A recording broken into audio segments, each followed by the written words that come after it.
Hey again, it's me again. So today we're going to start off this video with adding more names to your list of 100. So on day 6, we watched a video from Laura Godwin, and she was going through her book that she has that has different categories of people to add to your list of 100. So get out your list of 100. And we're going to go through a few more letters of the alphabet with different categories. And if you know anyone who fits these categories, pause the video and write them down. Ready? Okay, so we're going to start with D's. Someone who's in dance club. Someone who's a daughter or a daughter-in-law. Someone who does daycare or goes to daycare. That would be like daycare moms, a delivery person, a dental hygienist, a doctor, a dentist, someone who walks their dog in your neighborhood, a drama coach, someone who gets their clothes dry cleaned.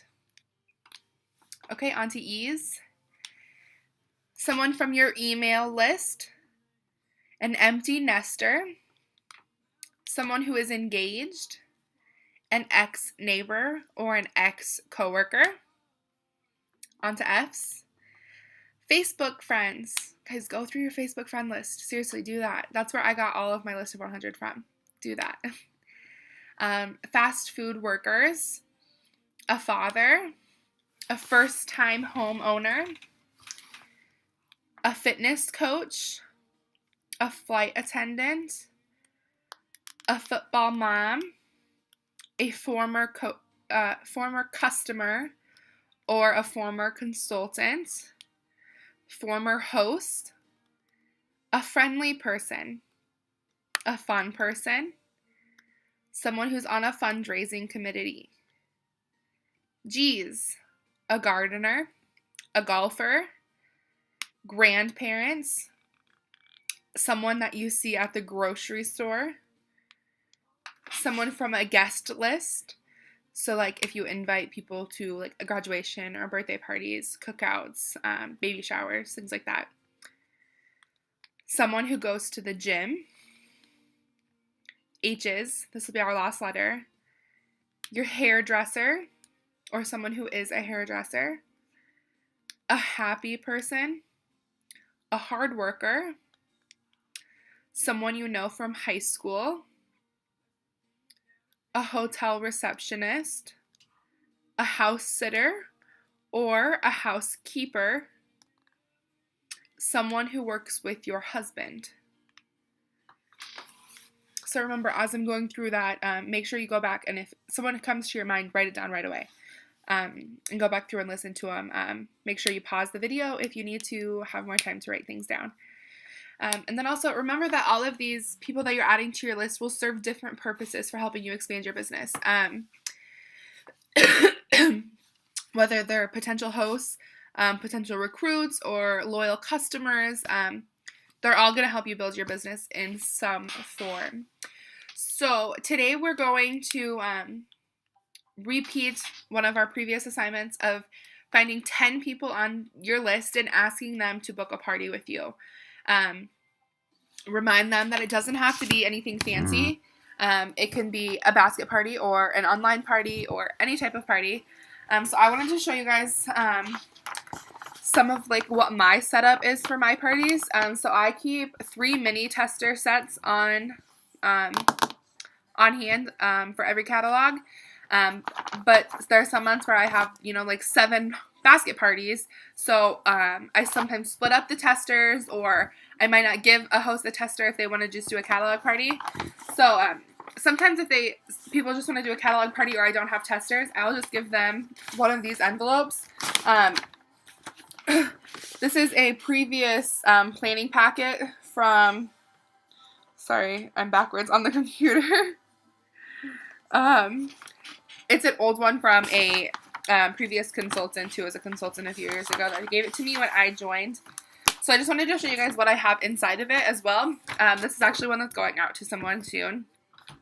But on the back it has these are the host rewards. Sorry, the sun is really bright. Obviously, those aren't the right rewards, so I'll cross them out and put the correct numbers in. And then it has all of the customer names, and then you can keep track of like what the total amount is, so they can keep track of like how much they have left to go until they get the host rewards. And then at the top, it has the consultant name, type of party, and then it has the bottom, make checks payable to, sorry, I'm really messed up with this. It's backwards because I'm on my computer. But yeah, the checks payable, so you would write your name there. I shared with you guys that video, or actually it'll be a video tomorrow, of Katie Farner and what she puts in her baskets. She has a lot of really great tips. I like to keep mine simple.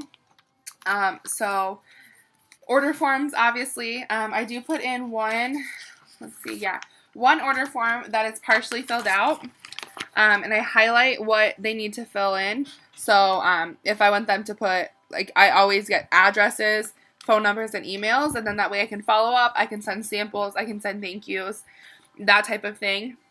And then I just put like a few things like samples, so then they can see the unit cost, what that is, and then like multiply it for the total amount. Down here I just put like what the tax rate is. Remember that varies for state, so just be cautious of that if you're mailing out of state. I always put some samples in. I'm all out of my Groom and laundry or Groom and skin line samples. So I have a couple of old clothing conditioner samples that I'm going to send out. In my envelopes, I only put a car bar and a scent circle in them, just because they don't take up quite as much space as like a bar or a scent pack would. And then I always put in 3 or 4 catalogs. I make sure that my information is on the catalog all the time. I've never sent anything out without your information on it. And then my business cards go in there. And then I don't have it in this one yet because I have to print some new ones out, and my printer is being funky today. But like a frequently asked questions sheet. So remind them of what the hostess rewards are, who to make checks out to, how long it takes to ship, those types of questions that are sometimes asked of us when people have a basket party. For my basket parties, I have 4 of these that I hand out. These are color block tester sets from the Family Store. And so in this one I have, catalogs and order forms. I always put pens in too. You'd be surprised how many people run out of pens or don't have pens. And it's just more convenient for your host that way too. So I keep this in here. I put my business cards. That's actually an old business card. But I put those in the little pouch that's on the back. It's super convenient for that.